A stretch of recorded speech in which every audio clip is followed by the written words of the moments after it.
Are you Satan? Satan was a myth. I am Karnak.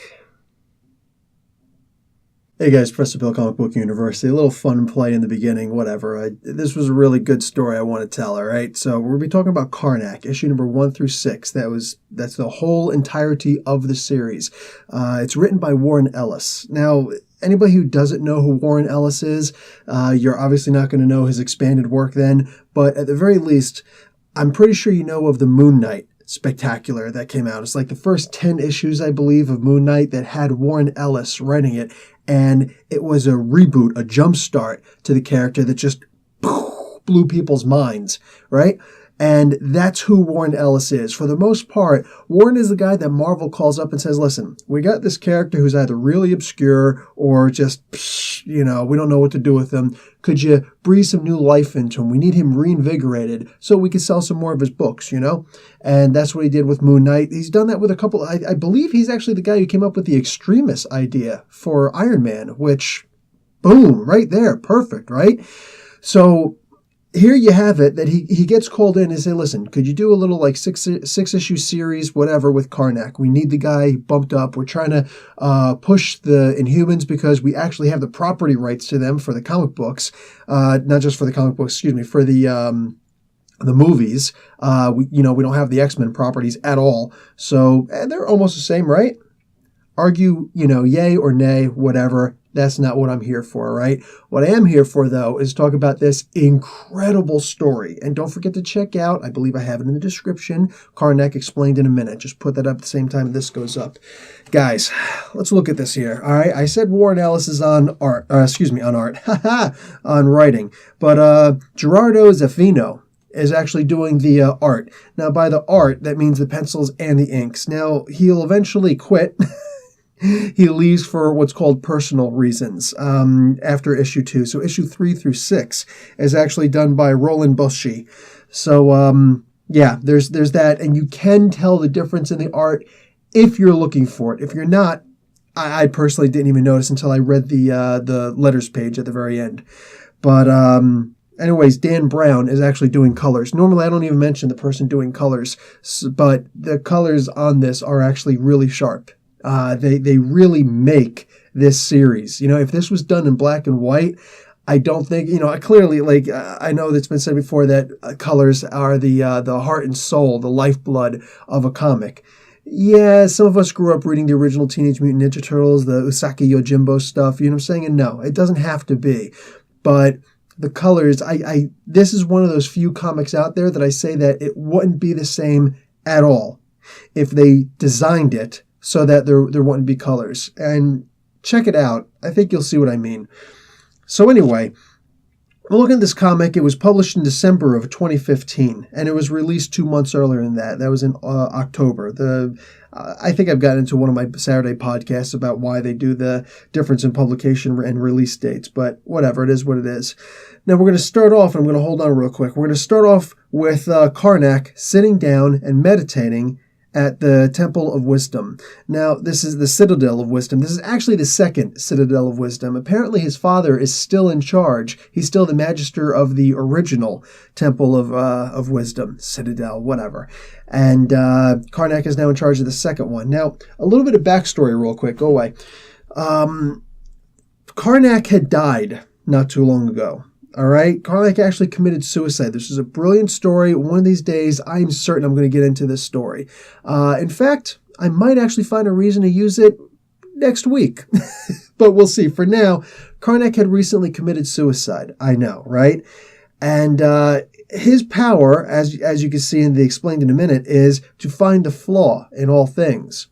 So he finds a flaw in the afterlife, specifically for Inhumans. All right, now this is in a completely different, so this is in a third story we'd be talking about. And he basically finds that flaw in this character called Lineage, who had a big something to do in the Inhumans story. It was 20 issues of the Inhumans right before Inhumans Prime. So yeah, if you look at that, you'll see this. So this actually weighs on the character right now. He's become more of is there another way to say asshole? Maybe, but that's basically what he becomes. All right, he's a total jerk in this. And there are several inconsistencies in his character. So it's funny. If you're really reading this and understanding who this character is, that he's all about flaws, finding the flaws in everything, in physical structures, ideas, concepts, anything along those lines. He could find the flaw in anything. Maybe he could find a flaw in a flaw and make it perfect. But that's what he does. And here, as we're reading this comic, we're witnessing his flaws. And that's actually pretty impressive. Let's get into that more a little bit later. Right now, he's sitting here staring at this little wall, a little white wall. Now, the second that I read this 2 years ago, all right, not too long after it first came out. But rereading it again, I'm looking at this, I'm like, you know what? This actually looks like the Kingpin. What was that? Episode 6 of the first season of the Daredevil Netflix series. This looks like Kingpin looking at that white wall. So, when we went and bought the painting. So I said, okay, which one came first? Believe it or not, Kingpin, that episode, all the episodes, they debuted 6 months earlier than this comic. Coincidence? I think not. But that's neither here nor there. And I'm not trying to get into Warren Ellis's mind.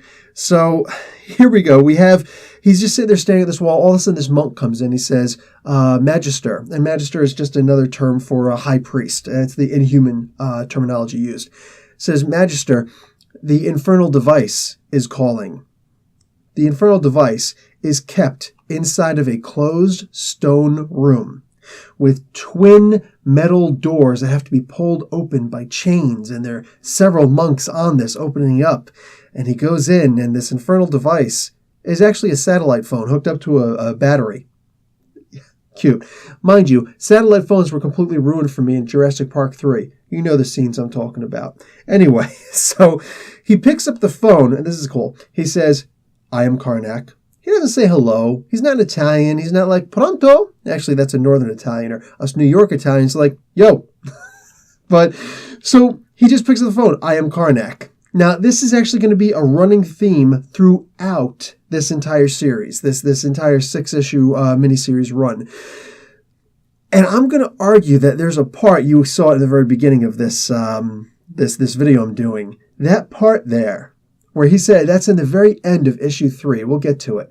I think that scene, that particular I am Karnak, is greater than every and any individual, official or fan-made I am Batman that has ever come to light. That was an amazing, and it's just, if you didn't like Karnak before, you will at the very least think he is a supreme badass who will just take out almost anybody. Almost. So he goes outside and he talks to some of his, I think maybe he's just addressing the conglomerate of all the other monks who he's in charge of. And he says, okay, listen, I have to go away to secure our future. Now, again, I'm not a linguist, but I did teach English at the university level overseas to people who quite genuinely did not speak a lick of English. Like even saying hello was difficult for them sometimes. So understanding the English language and the grammar, and of course I've taught people of much higher level than that, up to fluency, level 20 fluency.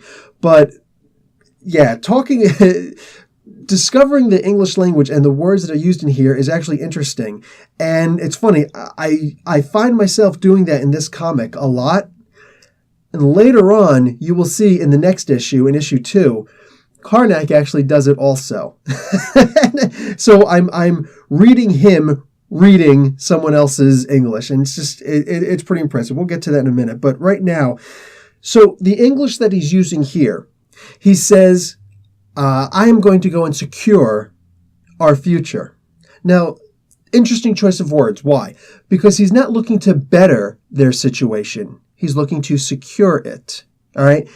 He's not in any danger. They're not in any danger right now. Hey, this is 2 years before, or 3 years actually, before Secret Empire comes out, where Captain America, Steve Rogers, is actually sending Inhumans to prison camps. concentration camps, murder, death camps. So no, they're not in any kind of danger here. He's securing their future. He's not trying to improve relations or work towards a mutual assimilation of ideas or anything like that. No. He doesn't have the charisma for that. And anybody who's playing Dungeons and Dragons at the very least, you know exactly what I'm talking about. Charisma is basically this guy's dump stat. Literally, he has no concern. He can give two squirts about being nice to people, anything like that. He's got all these rules set up, but he doesn't abide by any of them. So he's just going out to secure the future. What's more, the very next thing he says is, I want you to mind the stones. Mind. I want you not mind them. I want you to mind, pay attention to, learn from the stones in the cairns. Their perfectness, their beauty. They've been here for millions, billions of years. And they are all more important than any of you. The universe has more use for them than it has for you. So amazing to think about that. He'll also talk later on about spinning on rocks. Rocks are apparently a big deal to Karnak. Spinning on rocks, traveling through the universe on rocks. We are. We clearly are. So, but the idea that we are useless, that's interesting. And we're going to get more into that. Like, we really delve into the psychology of Karnak here, and it's not pretty. All right, this is not one of those kind of things where you're going to turn around. This character is the greatest character ever. You will see deep flaws in this character, and this is just the beginning of it. So he gets picked up by Agent Coulson, and I'm finding the flaw in putting on this makeup because I want to scratch now, but it's not gonna look good after I scratch. But he goes and he's going to have a conversation with Agent Coulson and Agent Gemma Fitzsimmons. If you're not familiar with the S.H.I.E.L.D. comic books, maybe you've seen the S.H.I.E.L.D. TV show. Those are both characters on there, all right? Fitzsimmons, not Fitzsimmons, Agent Simmons, just Gemma Simmons. So he's going to go and he goes up to, not the Himalayas, but someplace in the Arctic, so someplace far up north. And he lands on the S.H.I.E.L.D., this S.H.I.E.L.D. secret base. It's a contingent base. Now, the reason why they're meeting here is because they have spies inside. The whole Hydra thing hasn't exploded yet, but it's basically getting to that point. We see that there are a lot of spies, a lot of double agents in here, so he can't trust anybody. So he just goes up and trusts as few people as possible to be up here in this very, very remote location. But he's cool with this because Karnak, actually, the original Adeline, used to be in the Himalayas. So he's like, it's bleak and desolate and very cold. I like it a lot. So Coulson is actually trying to explain to Simmons, listen, don't smile at this guy. Okay, you call him Magister and you don't smile at this guy. She says, why? Why can't we smile at him? Says, listen, the reason why you don't smile is because that's considered an insult to him. All right? It will be an insult. So don't do that. Just don't. So Karnak gets off and Coulson goes to shake his hand, gets completely just left to hang. So he puts his hand down. He's just like, I hope that your ride was, and he's thinking his words. He's choosing his words carefully, but he hesitates and he says, acceptable, pleasant, something along those lines. He doesn't say, I hope it was enjoyable, because Karnak isn't about that, right? We find out that he is. He is, but he isn't, but he is. So it's like a hashtag sorry, not sorry, one of those things. There's a lot of contradiction here. So he actually smiles at him and says, you've always been careful to show me the proper pleasantries. And Gemma says, as he walks away and they're following behind Karnak, she says, I think I just saw him smile. He's like, yeah, he was insulting me. Yeah, dump stat, charisma, all right? He's not looking to improve relationships at all. He's looking to secure relationships. So the reason why he was pulled in to begin with, do I even need this at this point? Oh, yeah, he did also tell the other monks, make sure you clean the latrines. Clean the toilets, all right? He's actually got to tell them this. That's their sense of self-worth. So he goes into this room, this supposedly secured room, and says, okay, who are these people? Well, this is William and Sarah Roderick, all right? Their son has been kidnapped. Their son was exposed to Terrigen Mist, and he went into the whole cocoon thing, but nothing happened to him. Okay, rather, he lost his allergies. He wasn't allergic to peanuts anymore, things like that. So, but all of a sudden somebody came along and kidnapped him. So they want their son back. Now, S.H.I.E.L.D. is not able to go after these people because we'll get into a little bit more of that in a bit. Regardless, he says the IDIC, call these guys. Who are these guys again? The IDIC, the International Data Integration and Control.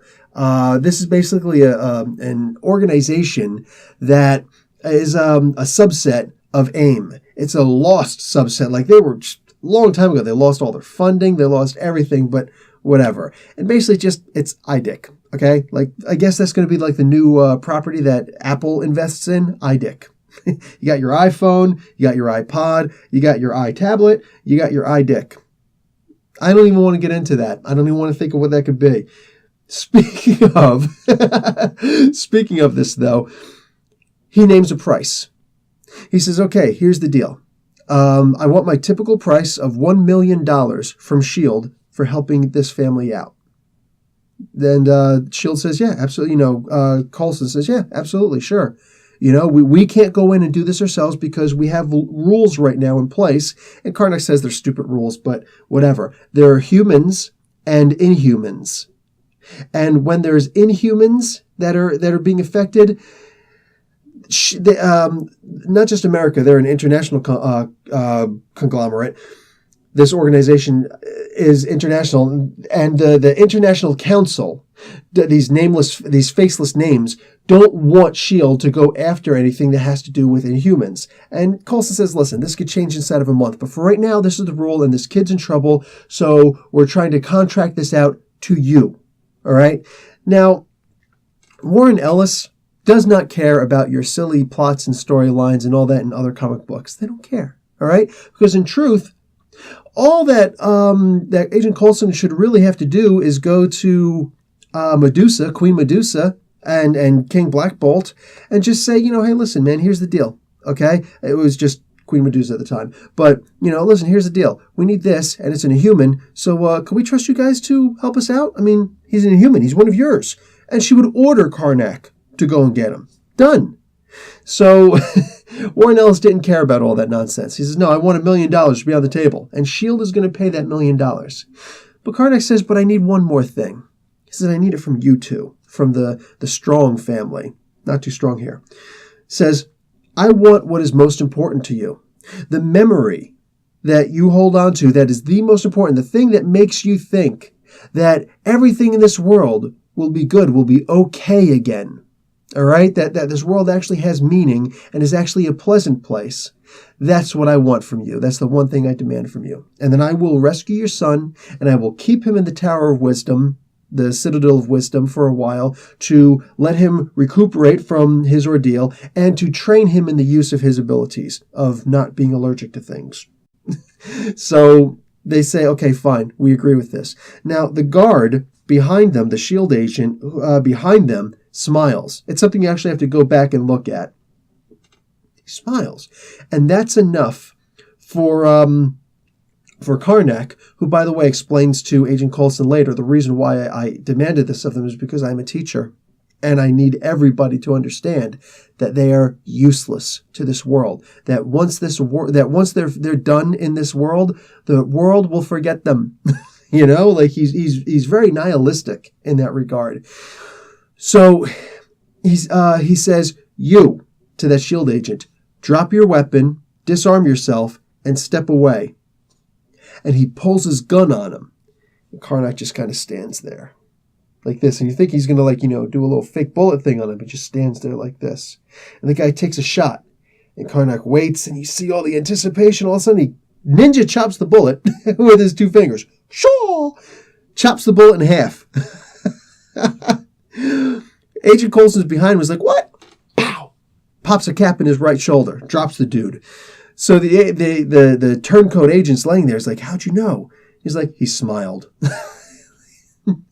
Whatever. He sees the flaw in everything. So he caught that. Maybe that's the reason why he did that. I don't know. I don't actually care.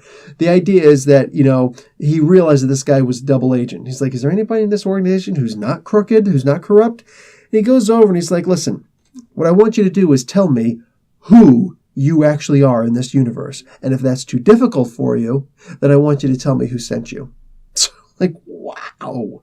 Wow. He's actually getting philosophical on the guy in lieu of trying to find out where, this kid is being kept. So the guy just laughs at him. Karnak doesn't play around, man. He touches him and ruptures his liver. No joke, dude's dead. Dude's dead at this point. He just ruptured his liver,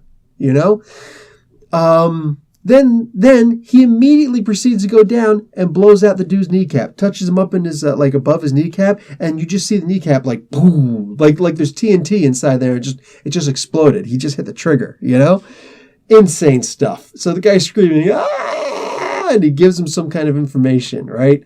So he's like, okay, cool. So what do you say? He's in not the Bermuda, the Berlin. He's in the Berlin cell. So if it's, so Simmons is like, oh man, if they went to cells, we're never going to find these guys. If they went so underground that they're in different cells, what are we going to do?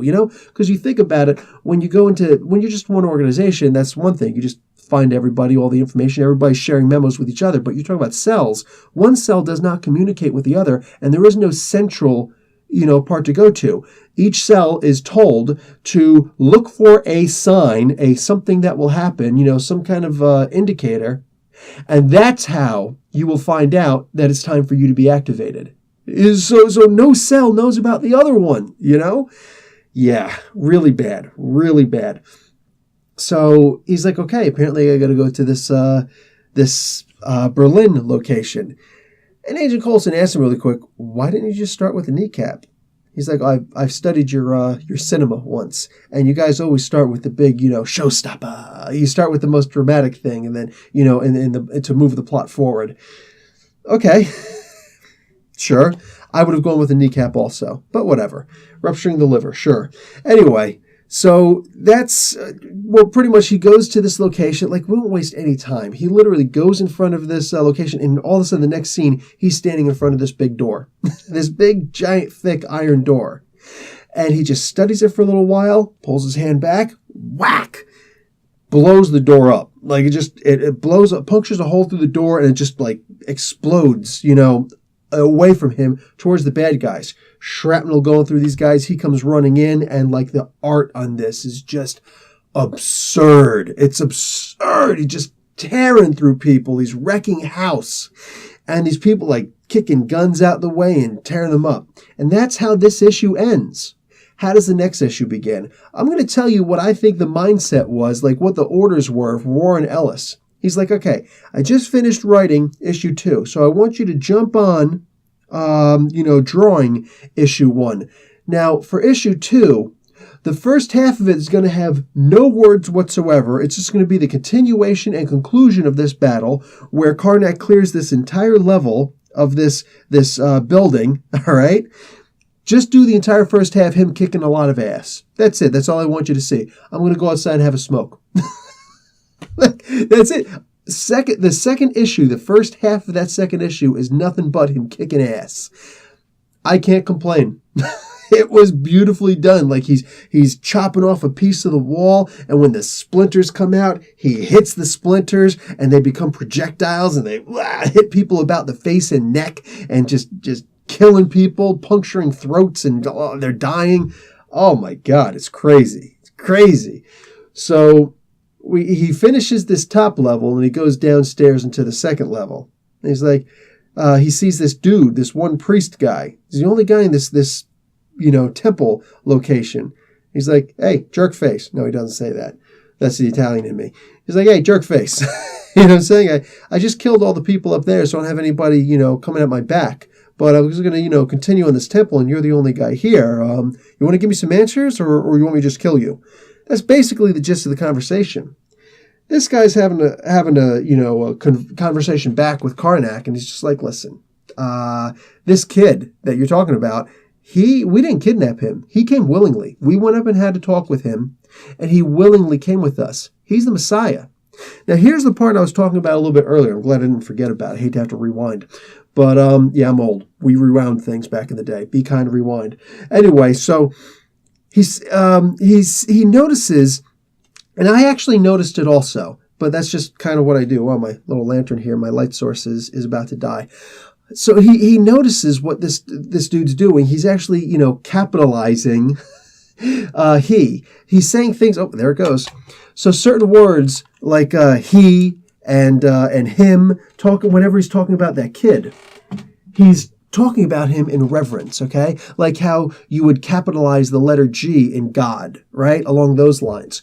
So he's showing a lot of reverence toward this kid. So Karnak right away sees the flaw in this guy's logic. He says, you have had a weak, pathetic life where you've just been beaten, downtrodden, you've probably prayed all the time and no answers have ever come. And all of a sudden, here's this kid, and you see him as a Messiah. You basically, you go to some backwater area, this poor kid who's able to be convinced that he's a Messiah, and he accepts what you're saying, so yay, and this somehow fulfills what you're looking for. And the guy says, listen, this kid really is a Messiah, okay? He is the light that we've all been looking for, and he completes everybody's philosophy, including yours. Now, this is big words. He also says, by the way, if you don't think that he has power, look at what he taught me to do. And he's sitting there doing these fake, ninja moves, and all of a sudden he goes, boom! He had nothing in his hand, yet he's shooting like chi bullets at this dude. He's called a Zen gunner. Next time I play Marvel superheroes role-playing game and I'm a player, I think that's going to be my power. I'm going to be the Zen gunner. I just hold my hands like this, like I'm holding a freaking World War I M1 Garand, and just go pow, pow, pow, popping people. Absolutely great, man. Absolutely great. So he's shooting chi or whatever at Karnak. Karnak ducks, moves. He's moving out the way, and also he kicks. He stomps on a piece of the ground. This shard comes up and he hits it, sends it at this guy, boom, hits him right under the orbital socket. All right, and the guy's just laying there, like he's practically paralyzed in pain. And he's like, "What are you gonna do? Torture me for information? In my last couple seconds of life?" He's like, "I'm dying. I know I'm dead." He's like, "Actually, listen, if you're saying this guy's so important, why don't you lead me to him? And I'll determine for myself." So he's like, all right, you know what? Sure. I want you to go to, what's it called? The temple of the single shadow or something like that. It's just whatever. It's a silly little name. Yeah, blah, blah, blah. But here we go. Chapel of the single shadow. Not too bad, right? That was close. So he says, go there. So he does. And he mercifully shatters the stone and allows the guy to die. So, everybody's dead in there. There's nobody to interrogate. He interrogated what he was going to. And he goes and he apparently calls up Agent Simmons and Agent Coulson, says, meet me at this place. You're imagining. You got to imagine that's what happens. He just goes and he sits down at this restaurant. And, this woman comes up to him, the bar girl, says, what do you have? Like, I'll have the cleanest water that you've got. Absolutely clean. She's like, I've got something from the streams of such. Like, that will do. Come on, man. Don't be such a prick. Anyway, so that's how this issue ends. So issue number 3 is going to start off. He's just sitting there chilling out. And this girl's coming up. Now, he starts having a conversation with this girl. And she's like, are you people watching? And he's just like, well, yeah, whatever. I'm just, I'm contemplating, and she's like, wow, introspection. And I'm agreeing with this girl in every single fashion of the word. Introspection is basically like the way that the world moves. Like it's proof that we are of the higher consciousness, and actually necessary in this world in that regard. I'm getting that part all wrong, but yeah, I'm going to agree, right? There are people who are introspective and there are people who are not. There are also people who label people into this group or that group and no room for leeway. But the most introspective people, I think, are the people who are living in your mind so much, and I'm one of these people who just, you don't care what other people say for the most part. They're the people who truly embody the concept that you are your own worst critic. You know what I'm saying? So, yeah, there are actually times where I will sit down and I will stop and think about the actions that I've took over the course of the week or even the day if it just happens to be, one of those slow days. And I like the idea that this is actually mentioned. For me, this was a personal, hey, that's me. So, whatever, moving on from that. Anyway, Karnak says, because she says, the world. And he says, which world? She's like, what do you mean, which world?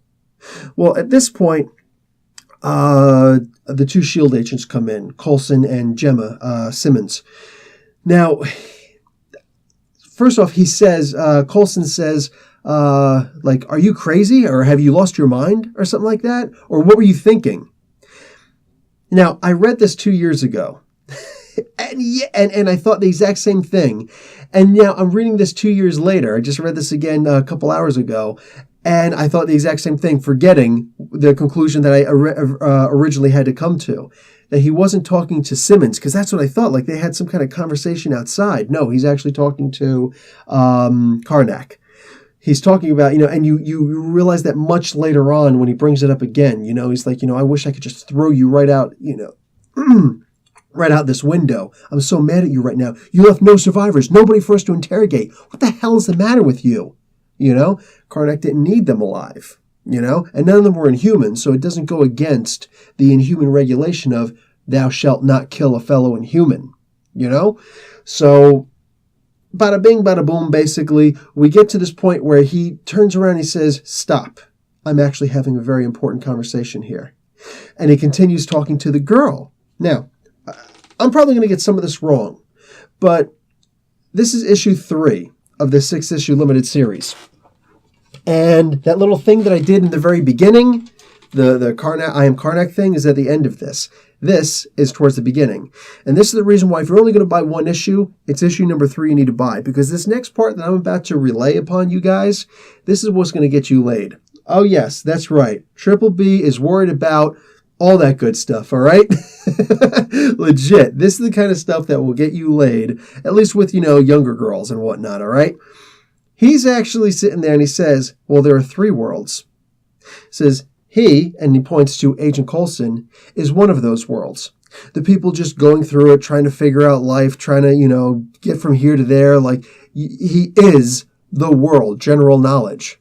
And then there's her world. The world of science, where we're trying to figure out this biome and everything inside of it and where we came from and all these different, highfalutin scientific questions that maybe we'll never get an answer to. And then there's your world. You are a world. He says that to the girl. So she's basically the audience at this point. And you are the one who's actually trying to figure out life. You're the one who's actually trying to make sense of both of those worlds, bring all the worlds together and make some sort of sense out of everything. And the way he says it is so smooth, and the look on her face afterwards, they only showed from her neck up. Professor Bill can promise you at this point that if they were to show her from the waist down, you'd see her rubbing her legs like a cricket. I'm just saying. If Karnak was that kind of guy, he would have had to continue this mission the following morning, all right? So, moving on from this, basically, he goes back and has the conversation with these guys, oh, hey, this is what happened. I found out this information. We've got to find out where the citadel of the single shadow is. So, Coulson is able to find this piece of art, which is basically just somebody who scribbled, shaded in on a piece of canvas, It's like, this is basically it. This is an artwork that was done way back in the day, and it goes back to Transia, this area, and so on and so forth. And it's actually not too far away from Wundagore Mountain, which is pretty interesting. Wundagore Mountain, if you're not familiar, is where the High Evolutionary started all of his main work. Later on, and currently, actually, we just found out recently, in the Ultimates 2 comic book right now, the High Evolutionary is actually still at his Counter-Earth location, behind the sun, on the opposite end of the sun as our Earth is. So, yeah, he's still doing his thing over there. So, Wundagore Mountain. This is also where Quicksilver and Scarlet Witch were born. Bova, their adopted mother-ish, their nanny, and also another character, Spider-Woman. All 3 of them were actually birthed around that or raised in that area. So Yeah, it's actually, for me, it's actually really cool they went back there in this regard. Just a little, hey, we're still here. So they go to that general area of the world, and as they're over top of them in the helicarrier, there are these people who are down there just mindlessly walking around. They look like they've been lobotomized, all right? They got no personality, nothing left. But they see this helicarrier over top, and their mouths start opening. And the way they're showing it, it's very sickening because their jaws and their lips are opening a lot more than like even you'd imagine a snake to be able to do. It's really opening big, and they're showing it opening. And it's like, oh, wow, this is actually like a freaking horror movie in a book. Not bad. I gotta give it. And remember, this is issue 3. This is where the new guy, Roland Bolschi, jumps in. So kudos, my man. Kudos. This was beautifully frightening. So they start making this noise. And Karnak describes it as like some cats shrieking while being placed inside of a document shredder. That's quite a visual. Or an audio. So everybody's freaking out like, what is this? And the helicarrier starts, like, various sections start blowing up. Like, they're actually going to bring this thing down. He's like, just stop for a minute. Rather return fire, just stop for a moment. And he's listening, he's paying attention, he's trying to find the flaw in the frequency of that sound wave that they're doing, this amplified sound wave. So he says, can you put me over a PA system so that I can counter this? So, here you go. So he does. And what comes out of his mouth is just this little, sound bubble, the dialogue bubble, and there's just like a black box in it. And it's basically a counter sound to this. And he actually winds up like a scanner's moment, blowing all their heads off for the most part. Yeah. Sickening. And they're showing all the agents looking at this and saying sickening. And this is where the comic ends. And this is where the one S.H.I.E.L.D. agent says, are you Satan? And he just, Karnak just sits there and he smiles and he says, Satan is but a myth. I am Karnak. And it's like the freakiest thing. And it's just, I don't want to hear about I am Batman. I don't even want to hear about I'm the goddamn Batman. What, are you retarded? Are you stupid? I'm the goddamn Batman. All-star Batman and Robin. No, I am Karnak. And this was badass. Now again, all throughout this comic, he keeps on saying things like, I am Karnak. Never forget that I am Karnak. It's like, dude. So now he's going to go down into this town in the next comic, issue number 4. He goes down and he starts he starts saying, why isn't this made of stone? So you're imagining this is maybe made out of metal? I don't know. But he's like, why not just use stone? So this temple is really beautiful though. All right. And there are these big organ pipes, like the piano pipes and whatnot with the different sizes, the low for the low and the tall for the whiny, loud, screechy stuff. It's like playing a harmonica, but not. And there's these creatures that start coming down. He sees this big, gigantic eye, and out of the iris, these big monsters start coming down. They look like humans, I guess, but they're all in white. They are all white, and they got these things attached to their back. Again, I'm going to make another Dungeons and Dragons reference. If you know, like when you go in, if you're not a creature of the astral plane, and you're traveling to the astral plane from the prime material plane where we are now, then you're going to have this silvery cord attached to you, and if somebody snips that cord, you die. Your body and your soul are actually detached from each other. Your body dies.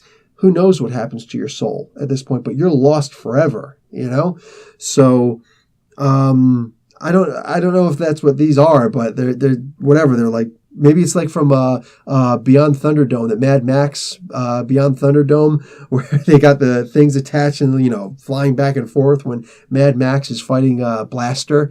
Anyway, so he can't find any weakness in these guys. And that's freaky. There is zero weakness, zero flaw in all of these things. He's still able to defeat them, but it's literally a one-at-a-time attack, and he's getting annoyed. At one point, he makes an exasperating sigh, and the thought bubble is exasperating sigh, or just, long-winded sigh or annoyed sigh, whatever. So like a little bit of humor in there. I like that. So finally he finishes beating the crap out of all these things after he's bloody, on his face and everything.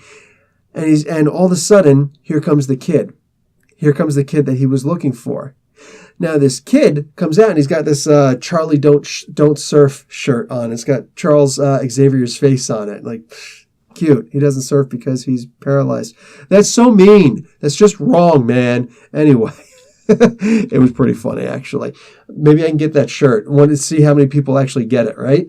So he comes out and he's like, hey, check it out, man. What's up? Yeah, all that stuff that other dude told you, it's true. I came here on my own. Nobody here kidnapped me, all right? You see that eye up there? Yeah, I made that. I made that simply because I wanted them to, I wanted to have an eye, some portal that things could come out of, but it would fight to protect itself if anybody ever tried to destroy it, and just didn't make any sense. And we never hear about that again. It's just a very loose, it's more of a concept than anything else. I don't think we're actually supposed to be too drawn into it. If we are, we lose some of the actual story itself. So he says, I'm not leaving, all right? I'm here. This is where I am. Now, Karnak has already explained how, I probably should have mentioned that before, but whatever.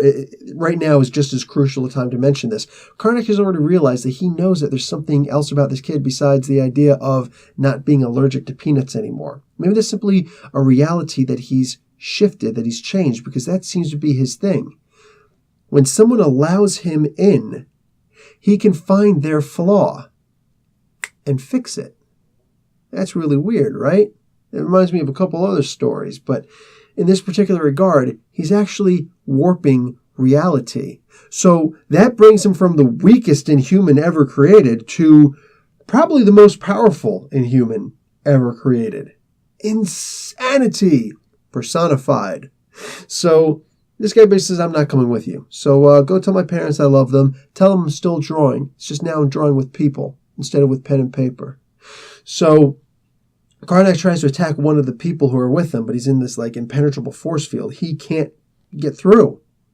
So Karnak just says, okay, you know what? S.H.I.E.L.D, if you're listening, the situation's got out of control. I need intercession. So by him saying that he needs them to intervene, now they're allowed to intervene. So he already saw the flaw in that plan from issue number 1. Again, we're in issue 4 now. And he realized that if an Inhuman says, I need your help, then they will come and help. Otherwise, they're just going to observe. So, boom, this is officially S.H.I.E.L.D's case now. And he doesn't have to deal with the rest of this nonsense that's here. He already dealt with the most important part. He needs to move on. He needs to go on to the next one and try and track down this kid, find out a little bit more. So S.H.I.E.L.D comes down and they round up all the people who are actually in here and bring them back into different cells, different rooms. So now he's going to go and he's going to try and have himself a conversation. Let me just make sure I'm not actually missing anything important here. Blah, blah, blah. Yeah, this was very short. The issue 4, 5, and 6, these final 3 issues, they're deep, but they go by really fast. The meat and potatoes were already established in the first 3 issues, So, yeah, from this point on, I think this is pretty cut and dry. Karnak says, I need to talk to one of the prisoners. Now, at this point, Phil Coulson, they're already, he's already upset at Karnak. He's like, nice, you played us. You kept on playing us, and now you got them doing whatever. We're stuck cleaning up this mess now. Saying you were supposed to. You were hired to clean up this mess. So what the hell? So Karnak's like, you're getting really testy with me. He's like, yeah, I'm starting to lose my patience with you. He starts saying things like, you want to, he says, listen, you want to help me out or not? All right. Because I need to talk to any one of these people and try and find out where this kid is. He says, sure. He gives him this old guy. He goes in there, and now this old guy is only identified as the painter. Now, this painter, he basically paints with the mind. What it is he was given this gift, much like the Zen gunner. All right? This guy's much more powerful, though. He can alter reality by going inside of your mind. Yes, he even went inside of Karnak's mind. He saw that white block that he meditates in front of, and he's like, get out of my mind, and he's all sorts of infuriated. But this guy's trying to show him, this guy, what the heck is his name? Adam, that was his name. So yeah, that kid, Adam Roderick. So this guy, the painter, is like, Adam Roderick gave me these powers, and I'm telling you, man, if you let him in your mind, okay, if you permit him into your mind, he can fix whatever flaw you've got. He can fix it. He can make you comfortable with your life. He can give you powers. He's like, listen, man, Karnak, we know who you are. Okay, we know all about you. We looked you up. Okay, you're the Inhuman who's barely an Inhuman. Okay, you weren't given powers. You weren't allowed to go through the Teragenesis problem because of what happened to your brother Triton. So you're not really an Inhuman. You're not a full Inhuman. Yeah, you've got all sorts of gifts, but whatever. And he's like, I worked for my gifts, unlike all the other Inhumans. And you're starting to see a little bit of jealousy here, right? Unlike all the other Inhumans who breathed in a vapor and all of a sudden, they got these powers. Blah, blah, blah. Everything I've got is through constant meditation and practice, keeping myself limber and fit, and just boom, all these crazy things that I can do. I've earned every single one of them. So you'd figure that he's okay, but he starts to get angry. This shows right away, dude, you lost it, dude. You're done. Like, he clearly got under his skin, this painter guy. So he argues against it, he fights it, he gets out, and they're both and mind you, this is all going on inside of Karnack's mind. So everybody's looking like, is he trying to psych him out or what? And all they see is he just suddenly freaks out, jumps up, boom, hits this guy so hard, splatters him. Now, Inhumans as they stand are already just slightly above human perfection level. That means Captain America is not as strong as your average Inhuman. You understand? He doesn't have the endurance that an average Inhuman has. Oh, he can fight better than most of them, all of them. You know what I'm saying? Probably even better, it only makes sense, better than Karnak. I say that because Black Panther knocked him out twice over the course of several years. All right? He knocked out Karnak twice before. Karnak's uber powerful, but he's almost like a glass cannon. He is still just a regular flesh bag, with no special anything about him. He hits like a brick. Think about World of Warcraft, right? You want to be the rogue for DPS, but you're squishy as hell. All right. So anyway, he destroys this guy, and the guys in S.H.I.E.L.D. are like, holy crap, Coulson's pissed. Coulson's like, dude, you have no idea. I want to just, I want to throw you right out of this plane, right out of this helicarrier. Karnak is just down there, like he's literally looking at the helicarrier at this point, and he's like, I found it. The flaw point on this vehicle, this aircraft carrier, this helicarrier. All I have to do is push here, and I can bring this whole ship down, or I could push here. So he found 2 flaw points. Wow. So he's like, I wish these windows opened so I could throw you out of it.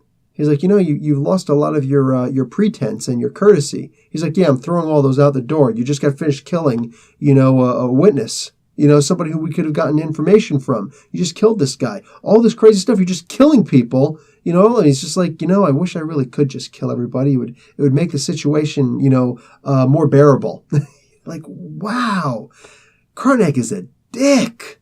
So all of this happening, he finally comes to the conclusion, he's like, listen, I'm done playing with these games. You're done playing? Good. I'm done playing too. All right? I need to go to exactly where this guy is. Okay? And I know where this guy is. This guy gave me the information. I need to go there. I need to go alone. And I need to go now. He's like, fine. Finish up your work. Clean up this mess that you made. So he's just basically brought to almost like a bunker. And it's just him and this guy, Adam. Like I said, no time wasted in this. And this is the final issue. He's just walking in. He's like, hey, pretty much killed everybody else. There's almost nobody left. I don't think there's anybody left. I'd be surprised if there were. And Adam's like, yeah, that's cool and all that, but, whatever. And they just start having a very general conversation back and forth, not too different from what happened with the painter. And he does offer him the chance to fix that flaw, I guess maybe he's kind of, selling, I'll give you the Teragenesis now. You know what I'm saying? You can find out what your powers, because that's one thing I always wondered. Ever since Karnak debuted. Well, I wasn't alive when he debuted, but when I started reading about Karnak, forget about it. I wanted to know what would his power have been if he did undergo Terrigenesis. There's not even a what if comic book out there that says what it would be. And that couldn't even be counted on because it's an alternate. That's an Elseworlds, a Marvel Elseworlds. Anyway, so. Yeah, man, this just gets sick, and he's offering him this. He's basically like the bargain of the day. This is almost like almost biblical, like the temptation of Christ. You know what I'm saying? When Christ is out in the desert, in the wilderness, and Satan appeals to him and says, if you bow to me, I'll give you this, and I'll give you this, and I'll give you all these things. Just bow to me, and he refuses to. And he actually turns around and he says, I actually found your weakness. All this time I've been talking to you, I've been looking for it. And now that and I needed you to use your powers. That's basically the gist of this. You have to read between the lines. He's using his powers on him, so Karnak is able to use his powers to see his weakness. And he touches him in the forehead. He's like, you now no longer have your powers. Wow. Only makes sense that Karnak could do this, right? But I've never seen him do this before. So he could technically go up to Black Bolt and just, boop, there, you can talk now. You don't have to worry about destroying mountains and everything else. Pretty sick. Pretty sick. So he takes away this guy's inhuman powers. And he says, that was for the people. That was so that everybody could be safe. But this one's for me. Hits the guy so hard, he actually makes him mentally handicapped. Yeah, he's actually like drooling from the mouth and all that stuff. Actually, just the kid is like literally, the kid is right now retarded. That's messed up. That's messed up. So you get to see, now earlier on, he talked about how he doesn't have an ego. And I think that conversation was actually with the painter, but he talks around that subject a lot, especially in the middle issues. But I think that main conversation was actually with a painter. But he does say, like, I don't have an ego. It's contradictory because even just saying, again, I'm breaking apart the language, just saying I, ego. Yes, you do have an ego. You just equated yourself as an individual. Boom, you have an ego. Stop lying to yourself. You know what I'm saying? You're not fooling me. So a lot of contradictions here. But the parents are like, oh my God. You know what I'm saying? What is this? He reneges on the idea that he's going to have to take the kid to the Tower of Wisdom, the Citadel of Wisdom at this point. No need. And he says, but I still want my $1 million. And that's supposed to go towards the establishment of the knowledge and the Tower of Wisdom and blah, blah, blah. Yeah. He's going out and he's spending it on blowing hookers. All right. Let's just be realistic. And the craps table. All right. I don't know what the hell he's going to use it for. Maybe that's Warren Ellis's paycheck, actually. $1 million and I'll do this thing for you. But he says, now, about that was my payment from S.H.I.E.L.D. What about my payment from you guys? And they say, okay, well, here you go. It's this picture. And this picture represents the first time that we told our son, sat down and actually explained to our son that you can grow up to be anything that you want to be. Anything, you can make it happen. That's messed up. That was the moment that they always go back on and they reflect, that the universe will set itself aright, that everything will be okay in the world, that everything's just, maybe it's not hunky-dory, but it will be. And they gave that picture to, now they could have copied it down at freaking the local Photomat or whatever. Yeah, that's how old I am, Photomat, look it up. So they could have just done that, but in the meantime, it looked like at least they'd given him the original, and he was happy with this. And what he does is he goes back to his temple and he's meditating while facing the wall. We get a side angle and he's meditating on the picture. He taped the picture to the wall. Yeah. It's a shame because that's pretty much the limited series. You look into the psychology of Karnak, and I would love to do that because he really is an amazing character. He's an incredible fighter.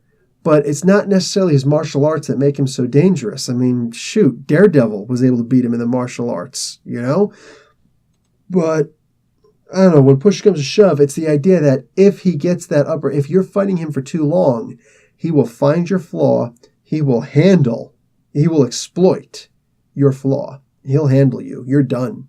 So all he needs is just a little bit of time. And maybe that's his flaw, is time. But on top of that, it's his psychosis. He's trying so hard to convince everybody that they don't matter because that's what he really feels about himself. But is it true? So he's indoctrinating people, and it's sad. It really is. But this is just a part of his culture. The Inhumans do represent an entirely different culture. Like, that's the thing. Everybody's always like, oh, the X-Men have always been the downtrodden, the beaten, and the persecuted, and this and that. And you're right. You're absolutely right. It's what we've always loved about the X-Men, If you're that poor Jewish kid who the only thing you were able to do in your life is, write or draw comics like Stan Lee and Jack Kirby, and all the originals in the Marvel bullpen, or even Siegel and Schuster, forget about it. You represent, the X-Men represent you. If you're, some black kid who feels like, I'm never going to get ahead in life, the whole world is beating down on me and whatnot, yeah, you're represented in the X-Men. You're that gay kid who's afraid to come out because, oh my God, and then somebody figures you out and that's your whole life and you're contemplating suicide. You're represented in the X-Men. Any little thing, anything. You could just be some regular whatever and you're hating life and you're contemplating suicide. X-Men's got you covered, man. And that's always been them. But what has the Inhumans always encompassed? To me, they've encompassed a culture that refuses to assimilate. And maybe that's one of the reasons why we hate them so much. Like, I love the Inhumans because I like to see above just the individual characters. I like to see them for who they are, for what they are. I love the psychology of it, But you look at what the Inhumans all represent as a whole. They represent that culture that refuses to change. For the love of God, they only just got rid of the monarchy system. They still had kings and queens.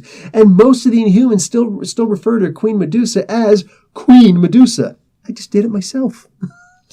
So that's the beautiful thing about them. They're the culture that refuses to assimilate.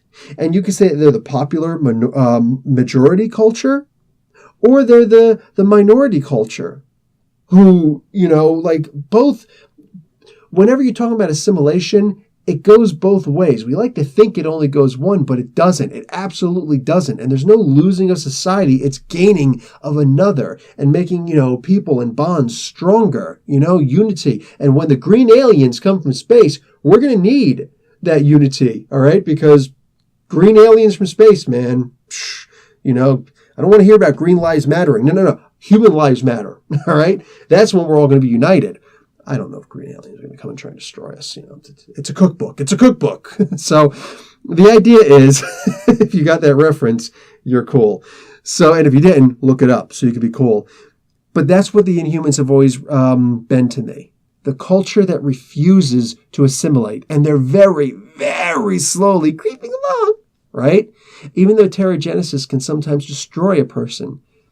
But we've always done it. To me, that's like female genital mutilation, female circumcision. What a dumb thing to do. But, well, we've always done it before. And you're not a real Inhuman if you don't get the Terrigen Mists. To me, that's what they've always represented. And to me, it's incredible being able to see this represented in a comic book. While not just preaching to us. You know what I'm saying? So, yeah.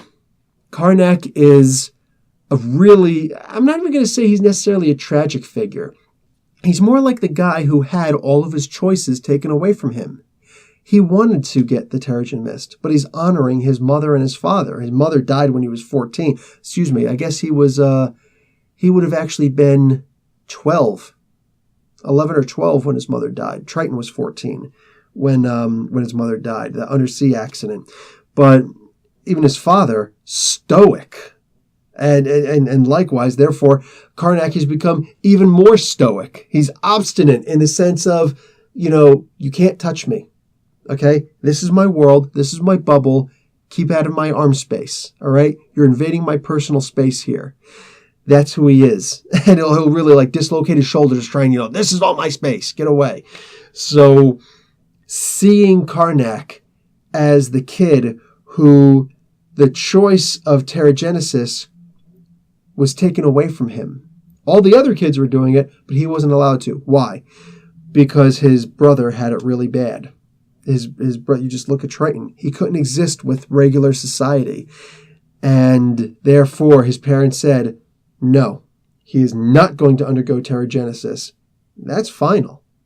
And, of course, they're all royal members of the royal family, so it was easy to convince the head royal at the time that, Argon. Argon. Anyway, Black Bolt's father. So, yeah.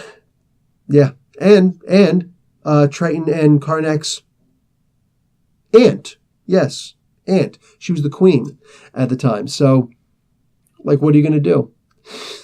So that's what they represent to me. And basically this comic is mostly just seeing the flaws of this character whose job it is, whose power it is to find the flaws in others. And I think that it doesn't get nearly the credit that it should, but I would love to see an actual psychologist, not just somebody who revels in the idea and who loves the art, someone who's actually a trained psychologist, really look over this and just pull out, derive what he can from it. To me, impressive as hell. Anyway, guys, I'm just going to end that. I got to go wash this stuff off my face. I'm going to wind up getting zits or something like that. It's kind of oily. I got it from a dollar store. It's not great. Anyway, just waiting to see what I do for Halloween. The Crow. All right, guys. Professor Bill, Comic Book University. Class dismissed.